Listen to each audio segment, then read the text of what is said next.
What's up, everyone? I hope you're all having a good Thursday. It's time for another Taking It Back. As always, I'm sitting here with my good friend Zach Payne, Red Pill 78. What's up, Zach? Just chilling like a villain, surviving the hurricane, and trying to get my fence repaired. Yeah, so how was it by you? Was it intense? You have internet and power, so I mean it couldn't have been as bad as some of the stuff I saw, like the roof getting ripped off Tropicana Field. That was pretty wild. That was wild. Yeah, definitely. Nothing like Tampa or any of that stuff. I think I don't know if it was a Cat 2 or if it was a Cat 1 when it got here. I mean, like there was a lot of wind. There were definitely tornadoes like over here around us on the East Coast. My neighbor thinks that a small tornado like went down the street right around 12:40 because that was like the exact moment that my gate blew open and was destroyed, and a 60-foot pine came down on his roof, like boom, like right through it. He's got like six holes in his roof, and so I'm probably going to be helping him fix that here in the next week or so. But um, it was a lot of wind, a lot of rain. There was a couple of times where water started backing up and coming into the porch, and so I was soaked on more than one occasion, like trying to rearrange the sandbags and make sure that we all stayed dry. But, overall, it really wasn't all that big of a deal. But there was a lot of crap everywhere, just so much debris. Is this, I mean, since you've been down there, is this the one of the worst storms you've had across your area, or have you gone through worse than this? No, the first year we got here, it was Hurricane Ian. Okay. And that was an Atlantic hurricane. Like it kind of like came in and like skirted along the coast, and Okay. so like it hit us. But this was the first one that like went, directly over us. But even then, it wasn't like we didn't catch the eye wall or anything like that. Right. It was like the outer edge. Like as it hit, it like kind of bounced south, and so but we had been catching like the outer bands in the rain for days and days and days, like since last weekend. And that was probably what I was worried about most, is because the water wasn't going anywhere. It was just it was kind of piling up. And usually we've got pretty good drainage in the front, but it was totally waterlogged. And like this morning, it was, like getting closer to my driveway, which I've never seen before. So maybe we got more water than we have. But the wind didn't seem like it was as bad. I mean, it was similar to Ian, but like, I wasn't worried about any of the trees coming down on my house. I guess it was a realistic possibility. It totally could have happened, but I wasn't Yeah. really thinking about it. You just never know. So I mean, I'm guessing the response in Florida is going to probably be a lot better than what we saw in North Carolina. Like DeSantis seemed like he was on his game early Yeah. on with this, and getting people ready, evacuating people early enough to mitigate casualties. And I mean, there's really nothing you can do about like the property damage. You can't really move your house or anything like that. But it seemed like people were far in a much better place in Florida than they were in like North Carolina and parts of Georgia and Tennessee. Yeah, I mean, there's obviously we're always ready for hurricanes down here. Governor Hmm. DeSantis has been particularly good, and the response time is as quick as it can possibly be. And there were some deaths. I'm not. Last I had seen, it wasn't a lot. It was like a handful, maybe up to 30. I think it's probably less though. I think I might have seen 31 get quoted, but then I also saw like lower, like closer to 12 or something. Um, but I mean, people, they know what they can withstand. If you've got just like a regular house and you're in an evacuation zone with a 20-foot storm surge, then people are going to get out of there. I mean, they know that, they don't want to die. But, then you've also got people who are, lifelong Florida residents. They've lived through every storm. And so they're just like, whatever. I'm gonna go out on the beach. There's a dude down here kayaking and stuff, and you there was another guy, Lieutenant Dan, in I think it was in Tampa Bay. He lives on a boat, and Yeah. so so he was like, I'm not going anywhere. He was like, God showed us with Noah that the best place to be in a flood is on a boat. So I'm just going to stay here. He's like, I got nothing else. I got nowhere to go, So I'm just going to tie my boat off. And if the water rises up, I'll have like, I don't know, like 20 feet of rope that will be able to withstand it. And I guess they had to rescue him though. Like he's in a shelter, and I hope his boat's okay because dude's pretty cool, and he needs a place to go. But the difference about North Carolina is that, you know, like they're not used to hurricanes, like not at all. And the fact that Helene remained a category 2 all the way up there, like totally unheard of. And then on top of that, they dumped the dam and just dropped all that water on everybody. And I get it. I mean, like you don't release some water and you have a catastrophic failure and you release all the water. Yeah. But they released it in such a way that like everybody died. Like there's Right. got to be a happy medium, right? So yeah, I think that none of it's natural at the end of the day. I mean, like everything is orchestrated. Thank God we've got good government down here in Florida. But there's definitely some hanky panking happening up there in North Carolina to make sure that it was as devastating as it was. Yeah, no, I agree. It's crazy too. Like I said this on my show yesterday, but I've had a few people, in my Matrix life, we'll call it, sending me different clips of Alex Jones and other people talking about weather manipulation. People that I would never expect to even be remotely close to these ideas That's are great. like are sending me clips and talking about it. I mean, it's pretty interesting.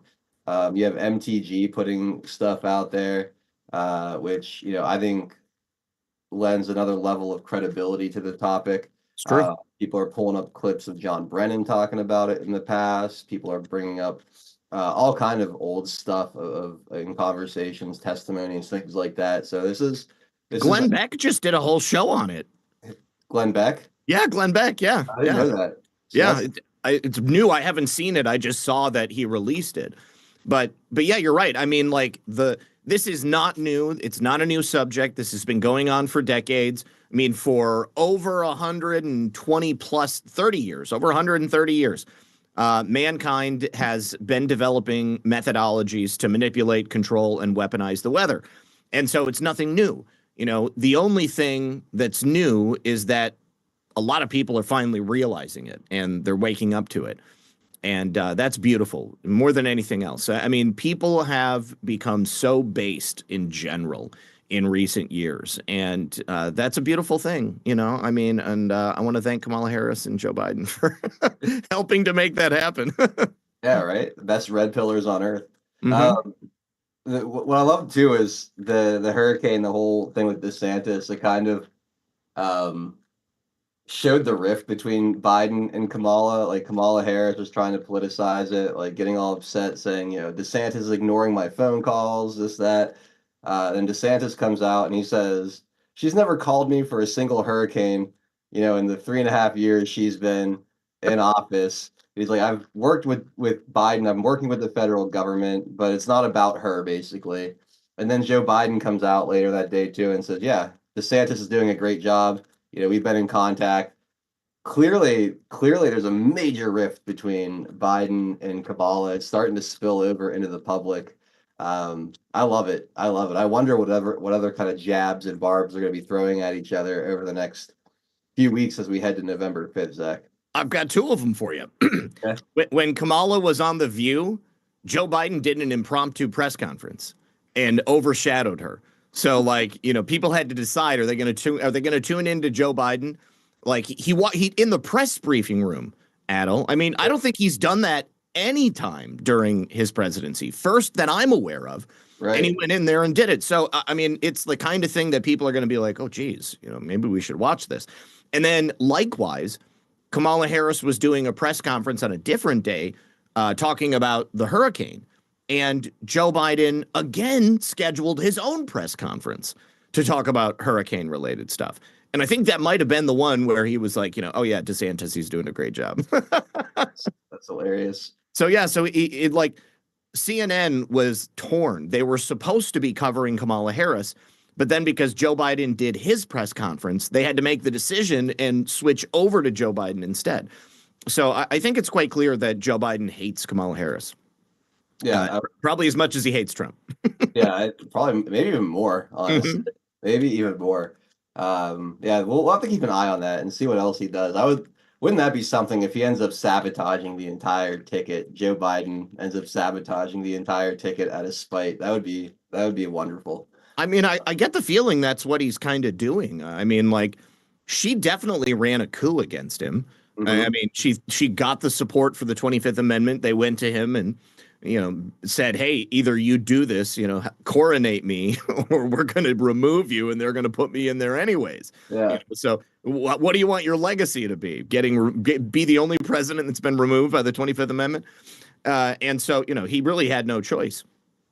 Yeah. So I love it. I think it's a beautiful thing. I wanna play this clip for you here. It's Mayorkas, wonderful, wonderful Mayorkas, talking about misinformation and how it's affecting the FEMA response to these natural disasters. Playing the victim, pretty pathetic. Take a watch. For those heroic individuals who are risking their lives in the service of others. Let me give you one example.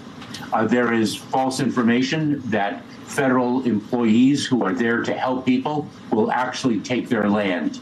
And what we have seen is people reticent, reluctant to access the relief to which they are entitled and which will help them because of the fear that that false information has instilled in them. Good, Mary. That is just one example. Thank you, Mr. Secretary. Mary Bruce with ABC. Another question on misinformation. We've seen reports that some FEMA officials, including the administrator, are being doxxed and targeted online in the wake of these hurricanes. Are you concerned that individuals involved in the recovery effort are being threatened online? We most certainly are. We are seeing horrific hate speech of all types propagated on online platforms. That deplorable speech has an impact on people's lives, and it is also a motivating force for people to do harm. And it has got to stop. And it is our work in the Department of Homeland Security to combat hate in all its forms. We will continue that work. Do you have any information to suggest that any foreign governments have tried to take advantage and amplify this misinformation about the response and recovery effort? I have not been alerted to that phenomenon. We, of course, have seen foreign nations disseminate false information for other purposes. I have not seen it in the context of Hurricane Helene or the Hurricane Milton, which just transpired. But of course, we are quite vigilant in monitoring that. Good, Nancy. All right, so there you go. You have him talking about how this hate speech and misinformation online is motivating harm, hurting the response times and the ability for the federal government to provide relief to these hurricane victims. I guess that's the right word. And this is on the heels too of you had John Kerry and Hillary Clinton both come out recently in interviews or speaking events talking about how we need to censor the First Amendment basically being a roadblock to governance.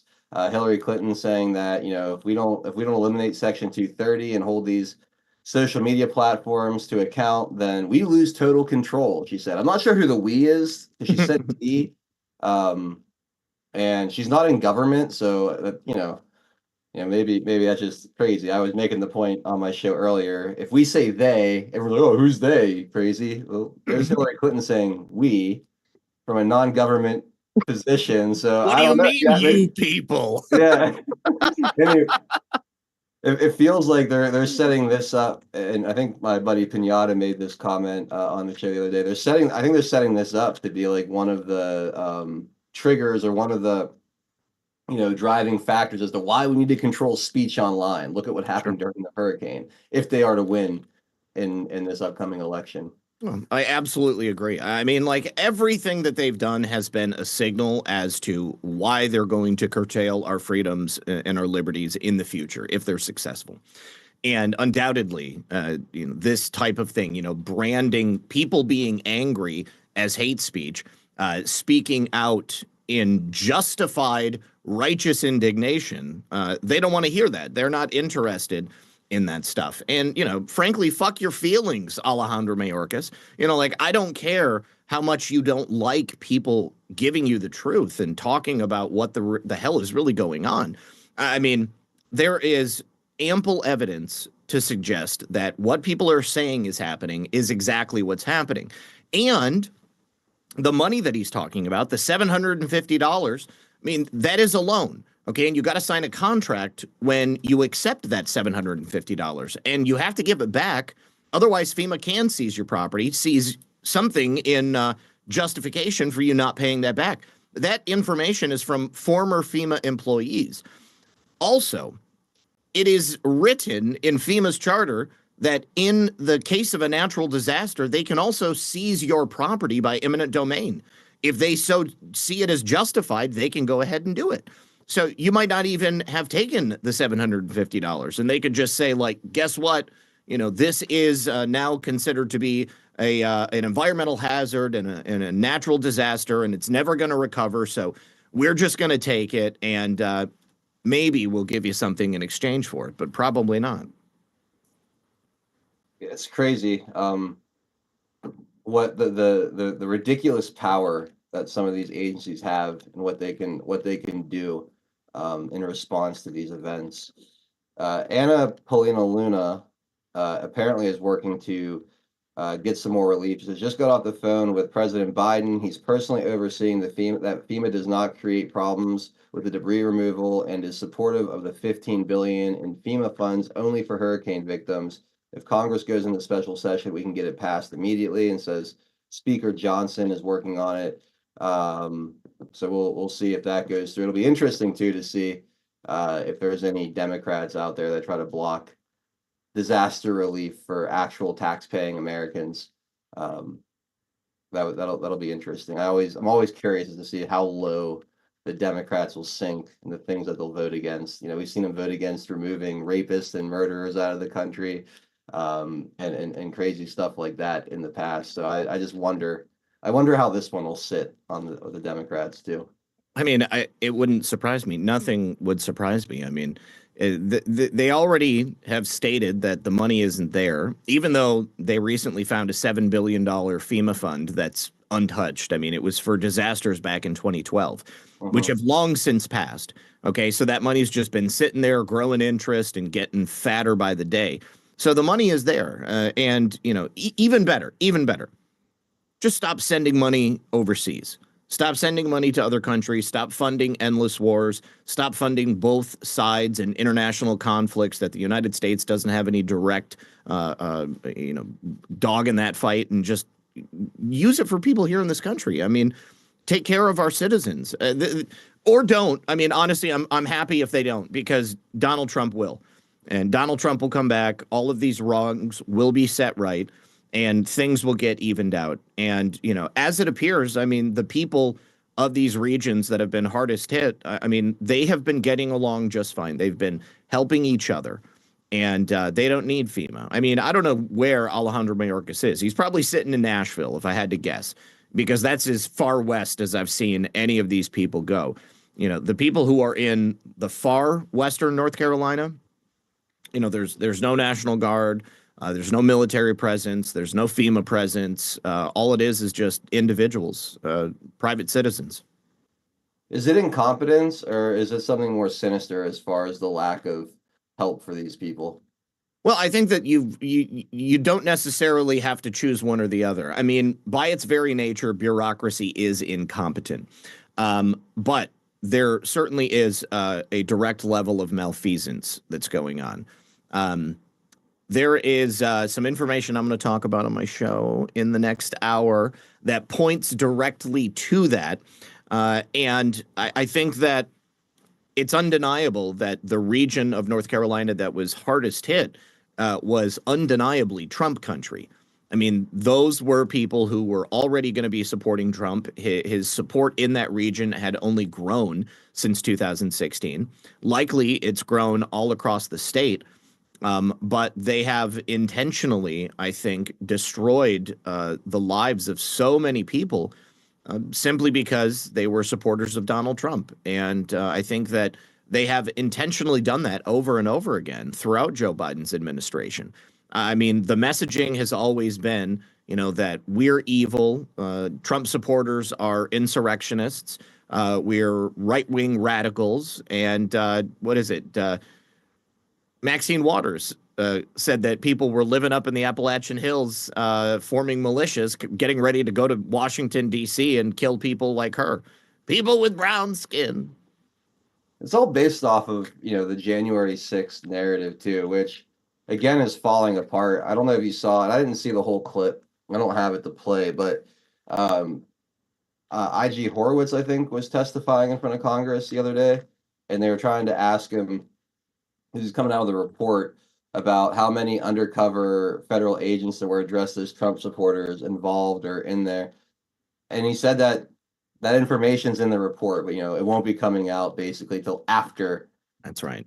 the election. I mean, it's so blatant and obvious, man. Like, every major institution in this country is so gone. It's so corrupt and it's just so weaponized against the people. I mean, I don't know how else to say it. Just against the people. It almost feels like it's like too far gone at times. It's like, where do you even start digging out of this nonsense when everything feels so infiltrated?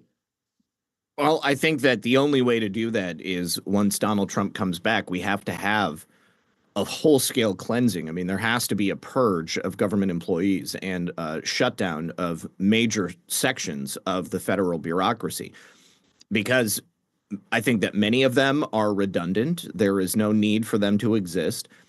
They soak up appropriations, and that money ends up going to the wrong people.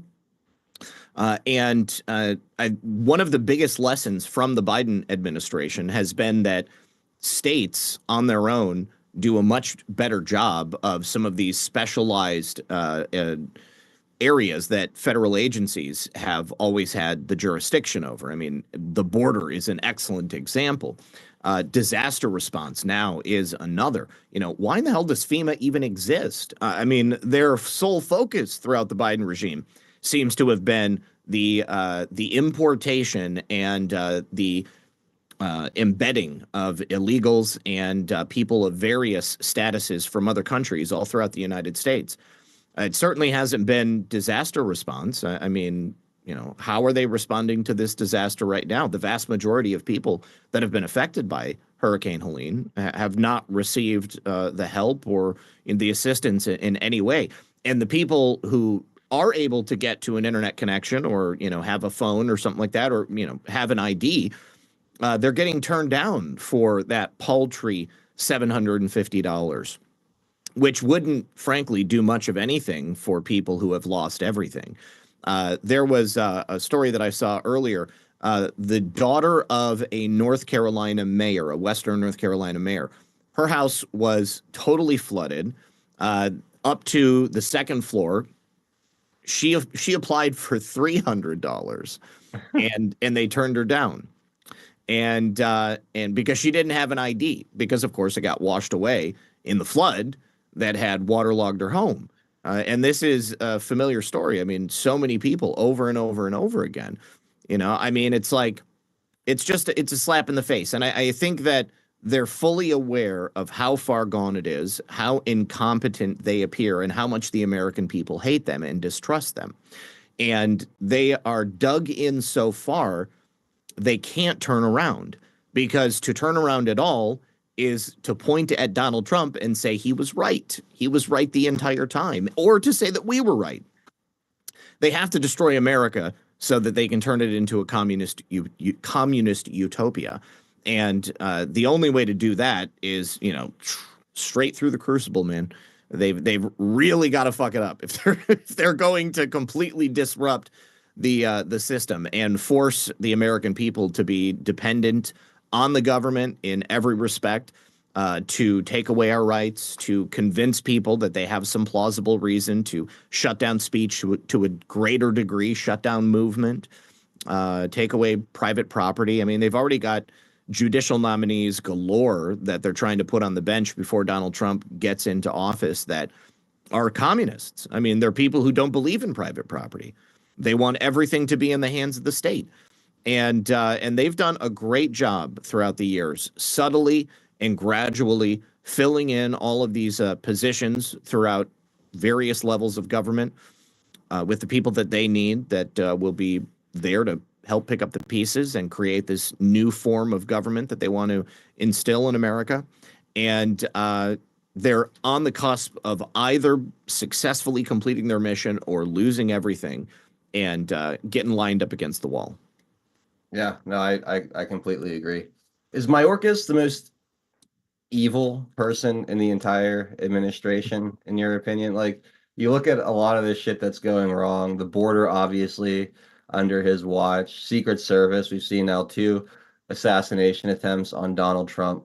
Clearly, Secret Service not doing their job. I would say the one in Butler specifically was completely absurd.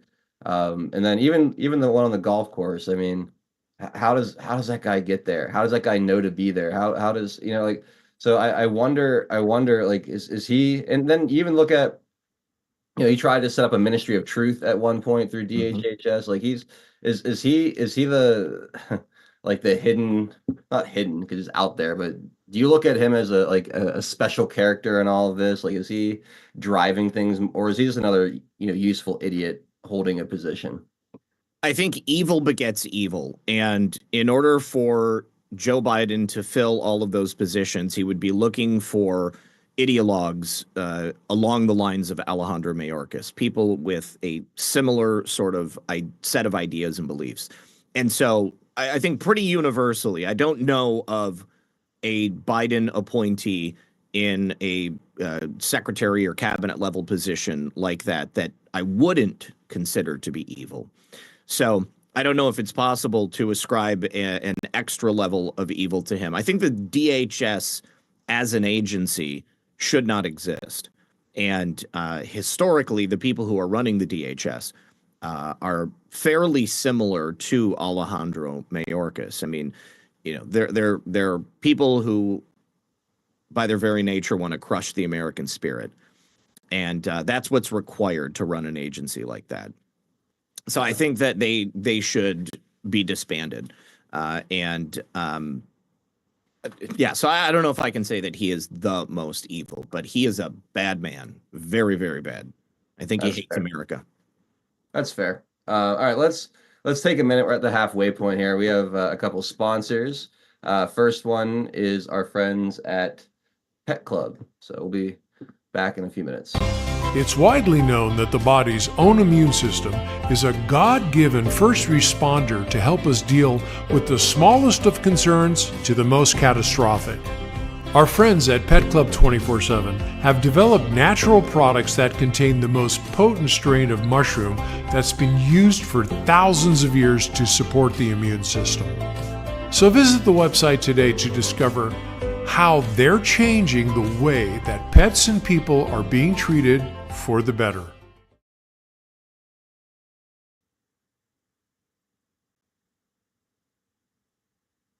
All right, and then we also have River BTC. Are you ready to diversify your assets with Bitcoin? Introducing River, the official Bitcoin partner of Badlands Media, where you can navigate the world of Bitcoin with confidence. With River, you could buy Bitcoin like a pro. With the assurance of being licensed and regulated right here in the United States, River ensures your Bitcoin journey is smooth and secure with on-demand live support at your fingertips. River empowers you to grow your portfolio without any unwanted surprises and eliminates third-party custodians, putting you in control of your assets. Open an account with no minimum purchase requirement. You can get your Bitcoin journey started with just $10. Visit badlandsmedia.tv/river to create your River account today. That's badlandsmedia.tv/river. River, shaping the future of finance one Bitcoin at a time. So as always, thank you to the sponsors of this show and to all of you out there who support them. Guys, if you're on the Badlands Rumble, please give us a thumbs up over there. Those of you guys watching on pill.net, a red pill and a repost. And wherever you are, please just take that link out of the browser and share it wherever you can. Always appreciate all of you who do that. And yeah, shout out to Frankie Val, too, who's out of town this week.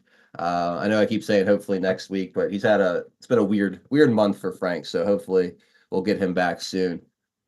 Zach, how concerned are you about North Carolina from an election standpoint? I saw an article in the Gateway Pundit earlier in the week saying that the Trump administration was kind of sounding an alarm, and they always use these headline, sensational phrases like that. So take that with a grain of salt. Over potential a little over half a million potentially disenfranchised voters with the storm fallout there. North Carolina has always been a pretty close state. It's been relatively reliably Republican in presidential elections the last few cycles, but one that I think we on this side of things take for granted a little bit. That's going to go red, but it never goes red by big margins. So you talk about the hurricane affecting mostly conservative areas or conservative hotbeds in the state. How much do you think that affects the outcome in North Carolina? How concerned are you personally with that? Do you think that enough will be done to make sure people can get their votes in to mitigate that kind of fallout? I think that the last time Trump won North Carolina, it was like by 1%. Like it was a fairly slim margin. And the number of Trump voters that live in Western North Carolina, it's like 530,000 registered voters. And we have no idea how many of them are missing. We have no idea of how many of them are dead. And they just changed the election rules so that people in North Carolina can vote anywhere. And I think that there's a real danger of people not only being disenfranchised and unable to vote, but because of the lack of restrictions on voting, it means that other people could vote in their name and cast a ballot without them knowing, or there's just so many different ways that it could go bad. But I think that Trump is focusing on North Carolina. I also heard that they're exploring the idea of bringing in mobile voting precincts, like buses, so that people who are in areas that have been hit would be able to just come to that location and vote. But the problem is there's a lot of people who are in areas that are completely inaccessible. Right. And so that's probably what scares me the most. But again, how many of those 530,000 people are dead? And, that's only people registered to vote. What about the people who aren't registered to vote? What about the kids? It can be wildly effective, I think, in, swaying the vote in one way or the other. And it's definitely something to be concerned about. Yeah, I feel the same way. There's always something, you feel good going into these things, and you just wonder, like, what's the other shoe that's going to drop? I did not have, weaponized hurricanes on my bingo card to swing a state like North Carolina, Zach. But like I said, there's just you never see it coming. And yeah, this definitely feels like something that could make things a bit tougher. If you don't win North Carolina, now you need an extra Rust Belt state or Nevada. You need to win something that you wouldn't otherwise count on without North Carolina. So that's going to be an interesting one to watch. Well, on the flip side of that, I think that Kamala's probably going to lose all the swing states. And I think that Trump is going to just sweep it. So I don't know that it will ultimately have an effect on the election, perhaps on the state itself, but maybe not in a totality sense. Right. And there was this here, Emerald Robinson, who I've enjoyed her content in the past.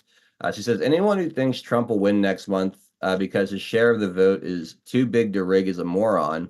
There's 330,000 Fulton County ghost ballots from the 2020 election that don't exist. To remind you, nothing is too big to rig. In 25 days, you'll get the point. So a little like a bit of a black pill there from Emerald Robinson. I don't think she's trying to be malicious. I think she's just more being she honest. Seems frustrated, Yeah. I have said for a long time, I would not be surprised if they tried to cheat in a really obvious way. I mean, that's truthfully the only way that they'll be able to win this for Kamala Harris is if they cheat in just such an egregious and obvious fashion. But it's going to lead to more votes per precinct than exist. So you're going to have 125, 150% of the registered voters coming out to vote. And it's going to be something that will, in my opinion, be immediately challenged. I think that the circumstances that led to the vote not being challenged in 2020, i.e. January 6th, and people wanting to distance themselves from Trump because they're political jellyfish, I don't think that that's going to happen this time around. I think that everybody with a brain recognizes that Donald Trump is the candidate to beat. And the only way that Kamala Harris could win is if they cheat. And so I am perfectly comfortable with the knowledge that likely that's exactly what they're going to do. But I also think that there's going to be a response, both from the American people and from members of Congress. See, I didn't see January 6th as, I mean, definitely was what kind of put the nail in the coffin. But leading up to that point, you had a lot of cowardice on the bench. A lot of judges refusing to even hear election challenges, hear election related, cases, and dismissing almost all of them on standing, not even allowing the merits of the arguments to reach the record. And I don't see anything that's fundamentally changed in that respect, Zach. So I agree on some level that we're more prepared, but I look at the infrastructure behind these things. I look at the system that protects them, and I haven't seen enough changed to think that the judges that dismissed this stuff earlier were gonna suddenly find the courage to take on election challenges this time around. That's I guess my main concern. But maybe if it's so obvious to a point where people are losing their minds and it's a vast majority of the country, then that changes. I don't know. What are your thoughts on that? Well, I think that it's unlikely that the same judges that refuse to look at things, the first time around, would be those judges this time around. I mean, you're talking about likely challenges in every single state, and based upon some pretty egregious numbers there. But I mean, it's impossible to have more people than voted actually come out, especially given the fact that Democrats have lost millions of registered voters. And on top of that, millions of those ghost voters that Emerald Robinson is crowing about have also been removed. Ballots that, will not be going out now. Unrestricted mail-in voting and absentee voting, that's not happening this time around either. The ballot drop boxes are not going to be present in, all of these states in the same way they were. So I think that their opportunity for fraud is not commensurate to what it was in 2020. Now, also, in 2020, there were a number of congressmen who were prepared to challenge the results in Congress before they certified the vote and accepted the Electoral College. Once January 6th happened, that completely evaporated, and nobody was willing to do that. I think that will likely not be the case this time around. So, and on top of that, you still have so many different lawsuits going on right now throughout the country. Different groups trying to get those voters that are not really voters, that are just names on a registry, to get those removed all over the country. So, never say never. Yeah, I do think that it's going to be a massive turnout, something that we've never seen before. It would not surprise me if Trump got over 90+ million votes, and to sell the country on Kamala Harris getting more than that would be really, really tough. I think you would have to do some crazy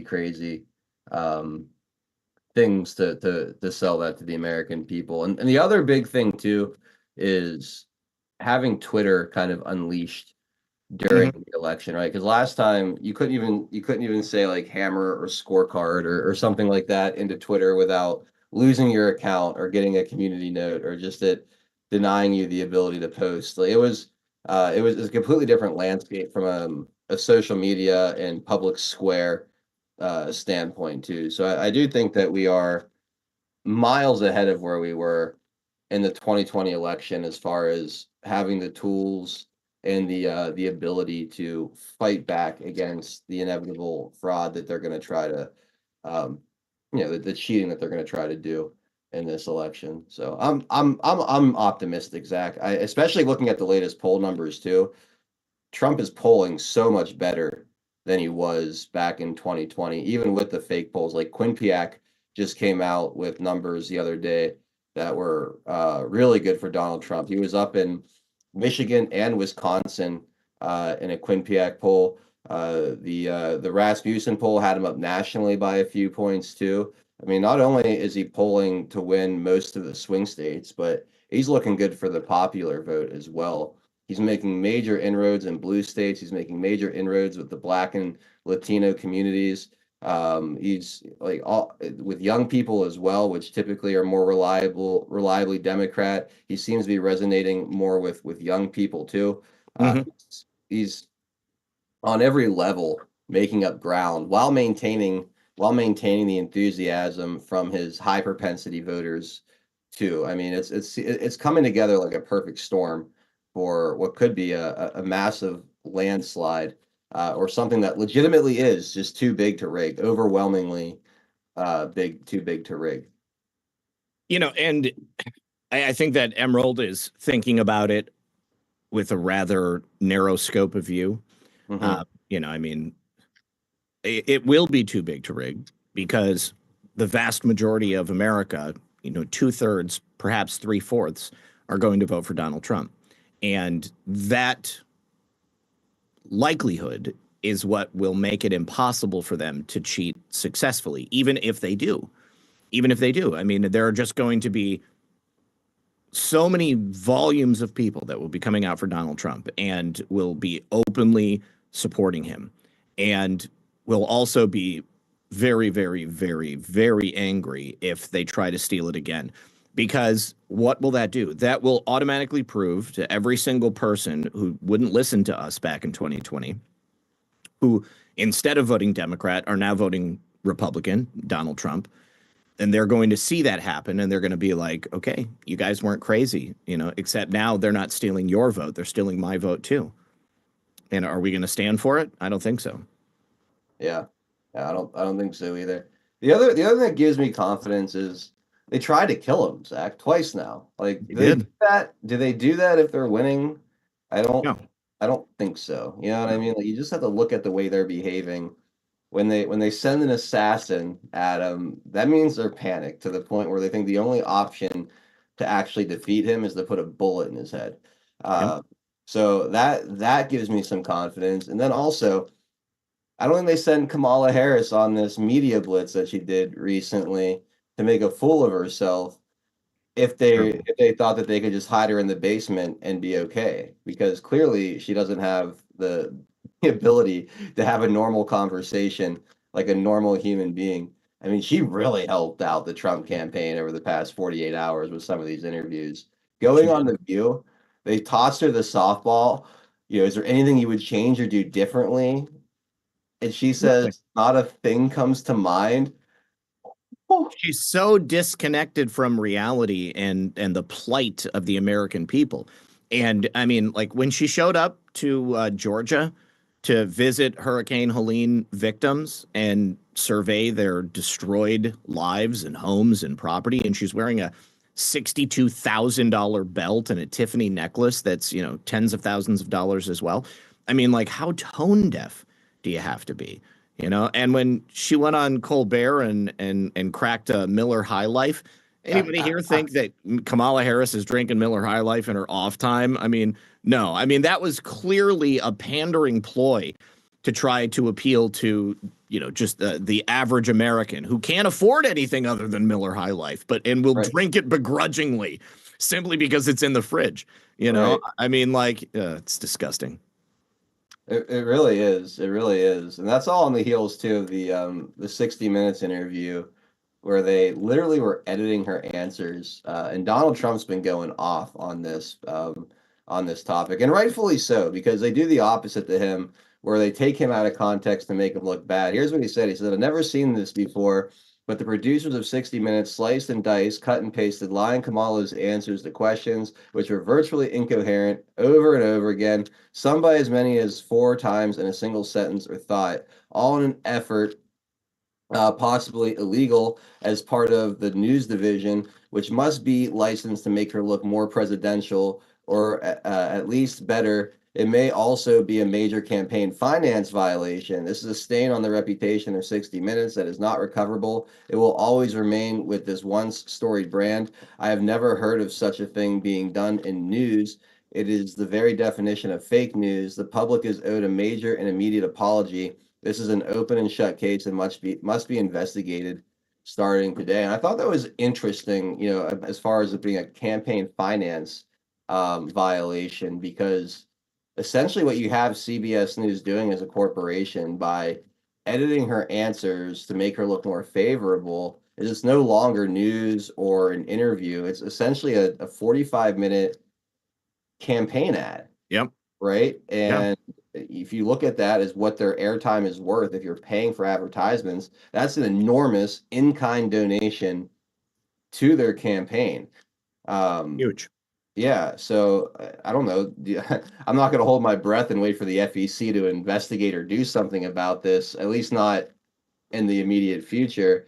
January is right around the corner, Adel. Yeah. Yeah. This is very interesting. I think of Dinesh D'Souza, who was, locked up for 10 grand. Yeah, for 10 grand. And this would be, this would be tens of millions of dollars at least. I don't know how much they charge for a 30-second ad on CBS during 60 Minutes, but assuming it's hundreds of thousands of dollars and this was 45 minutes long or however long it was, that's a massive in-kind donation. There's no way around it.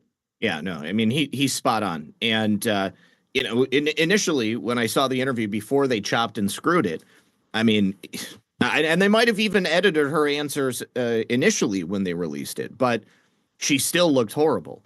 I mean, they were the interviewer asked her some, legitimate questions, and she has no answers. She really doesn't have any articulatable policy positions, and she is not supposed to be on display like this, guys. Like what you said earlier, Trump is supposed to be dead.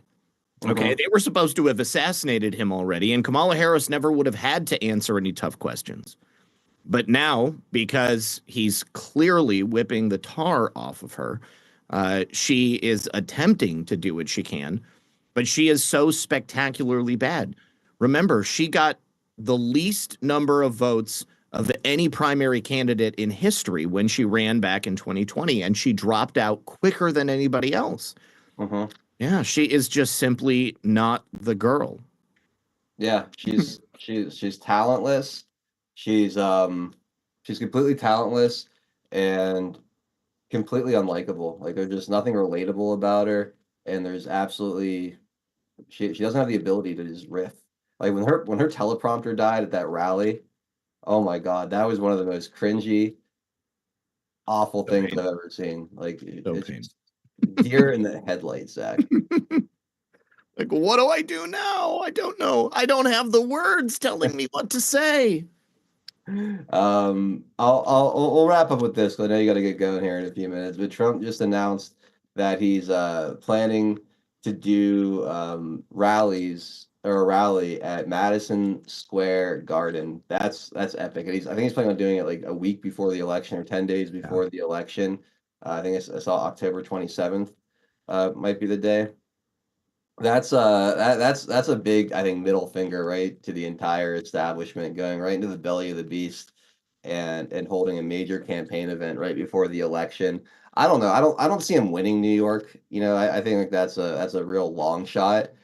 But if he could even bring that state within 5 points, what that does to me is it brings the popular vote into range. And Mhm. if you win the popular vote, I think that's a huge deal because all these people that are on the left that have the TDS, they're convinced that they're in the majority, Mhm. right? They're convinced that it's the Electoral College and an antiquated system that even allows someone like Donald Trump to be relevant, and that they're being ruled by the minority. They have the right way of thinking.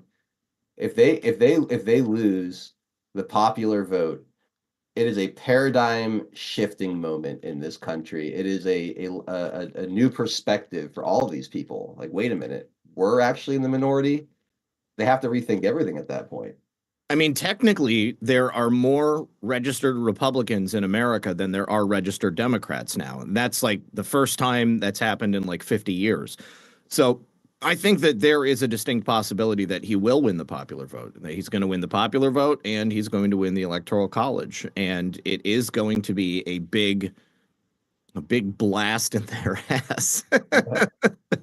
And they're just going to have to deal with it. And everything will be fine, guys. Don't worry. I love it. Well, Zach, I don't want to keep you much longer because I know you got your show coming up here in about 5-6 minutes, and you want to plug what you're covering today. I'm talking definitely about the hurricane, giving you guys an update on what happened here, and then got a bunch of new stuff from North Carolina because that's obviously not gone away. Some things about the presidential election, of course, and maybe a couple of October surprises peppered in there. I told you about that interview I was doing with that whistleblower, right? Yeah, Yes. the one that you had last Saturday. Yes. Yeah, So yeah, I that watched came that. out. You did watch it. Okay. Yeah. So that came out, and I was even further able to verify aspects of his story. I was already convinced, but now I think that it's undeniable. Everything lines up. And I got a couple of emails yesterday from NewsGuard, which is a left-wing fact-checking organization. They try to call out claims that they see as false, and so they wanted to do an interview with me, and I politely declined to do the interview. But I sent them an email letting them know all of the various things that I was able to confirm about his story. And just let them know that, obviously in a situation like this, short of an admission of guilt from the accused, a finding of guilt in a court of law, or pictures or videos of the act taking place, something like this is notoriously difficult to prove in a legal sense. But I can tell you this. It's more likely that Tim Walz groomed and inappropriately touched this child than it is that Donald Trump did that to E. Jean Carroll. And I can prove that they were in the same room. So, and that's more than I can say for E. Jean Carroll and Trump. And you know how the mainstream media treated that story. Yeah, and again, just another level of hypocrisy on display. The burden of proof to air something and make it go mainstream when it's Donald Trump versus a Democrat. They're two very different levels, two very different burdens of proof that you Yes. need. So, no, great work, Zach, as always. Thank you. That was really interesting and disturbing at the same time. So, I hope Yes. it gets more traction, and I hope that he's forced to either deny it or talk about it at some point between now and then. So we'll see. That would be beautiful. All right. Thank you for having me as always. And I'll see you guys here in a couple of minutes. All right, there he goes. Peace. Thanks, Zach. Zach Payne, redpill78news.com, going live over at redpill78 in about 3-4 minutes here. We always love sitting down with Zach Payne. He's awesome. One of the best, one of the very best. My name is Adel Nero. For those of you that want to follow me, I go live Monday through Friday at 4 p.m. Eastern Time at 412 Productions. We're on pill.net, Rumble, DLive, Cloud Hub, Odyssey. On Twitter, though, it's 412 Anon 87. But if you type in 412 Productions, I should pop right up too. On Truth Social, just at 412. Super easy on Truth Social. So to all of you guys watching over on Badlands Media, I'd love to earn your follow. If you want to come out and follow us on any of those platforms, I'd love to see you on a 4 o'clock broadcast one of these days. But yeah, anyway, I'm gonna keep it live here. We'll do a little overtime. I'm debating between a couple of different formats here.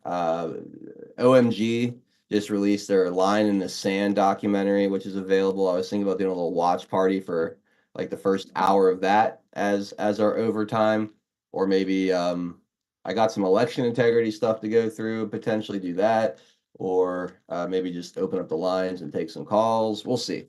I'm going to decide here in the next few minutes how we're going to proceed and move forward with the next hour. But that'll be exclusively on pilled.net at 412 Productions, and I'm going to give you guys the link in Rumble on Badlands. Just put it out there for you. Rumble on 412 Productions. Just threw it out there for you, and I'll throw it over on DLive chat as well. So we're gonna go and do, like I said, some overtime here. I'm gonna play the outro to the show, and then we'll shut down the platforms on the other side of that, and we'll check in with you guys over on Pilled, read your gold pills, and figure out how we're gonna spend the next hour or so together. So I'll be right back in just a bit.